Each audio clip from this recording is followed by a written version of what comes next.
I had a customer service manager who dealt directly with the customers, but to make sure problems didn't get out of hand, I insisted on handling all of the customer complaints and comebacks. Of course, my expectations of what I would be facing was not even remotely realistic. Not surprisingly, this in itself was an eye opening experience.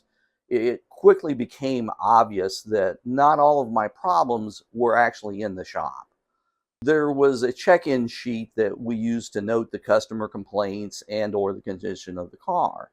Very quickly, I realized how important this was to protect ourselves from the customers. We had, for instance, one older lady come back a couple of days after we had done her transmission, and she said there was a loud clunky noise in the rear of her car. This caught my attention because it was a front-wheel drive vehicle. So I had her take me on a short test drive. And after the test drive, we came back to the shop and asked her to open the trunk. Laying in the trunk was a baseball bat, which she quickly confirmed that she had never seen before in her life, and it wasn't hers. So I removed the baseball bat, problem solved. Then I had another customer that came back and he was complaining about his cigarette lighter not working. It didn't make sense. We had worked under the hood. But checked the fuses, they were all good. So I pulled the console up to check the connections of the cigarette lighter. There was no power wire running to the cigarette lighter. It took me a little while to find it, because it had been commandeered to power an aftermarket alarm system. Instead of arguing with the customer, I ran another wire from the fuse box and got it operational. The amount of customers that tried to blame us for scratches and dents and so forth on the car was absolutely alarming. It got to the point where we had to walk the customers around the car, noting all the dents and scratches and whatnot, and then get them to sign off on our check-in sheets.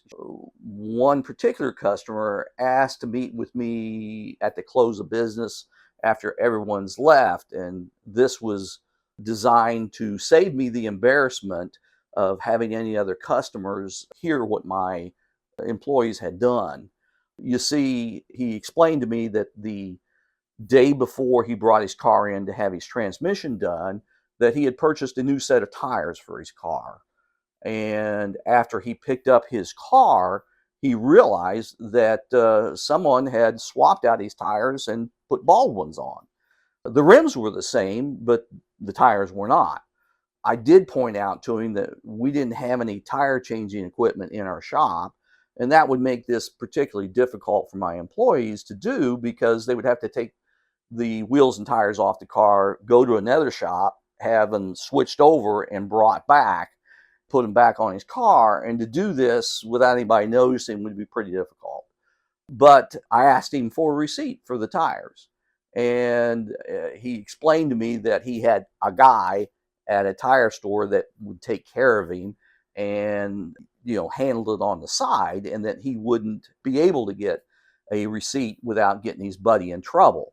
Then I explained to him that, problem of this size would have to be approved by corporate for me to be able to take care of it, and then I would have to have some sort of a receipt to take to corporate to fight on his behalf. So he left with the understanding that if he could actually come up with a receipt, then I would go to bat for him with corporate. Of course, I never saw or heard from him again. Quite a few customers would also come back in the last 30 days of their warranty with some mysterious problem with the transmission, one that we couldn't duplicate. This sucked up quite a bit of diagnostic time when we would get one of these in. Usually we would end up with having the customer come and take us for a ride and try to duplicate the problem, which oftentimes they couldn't. So usually we would extend their warranty for another 30 to 90 days just to appease them and be done with the issue. It was a sad fact that some of our customers were looking to scam us.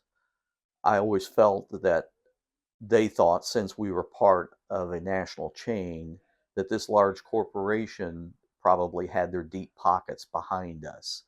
In fact, years later, when I dropped the franchise and was operating as a standalone small business, a lot of this went away.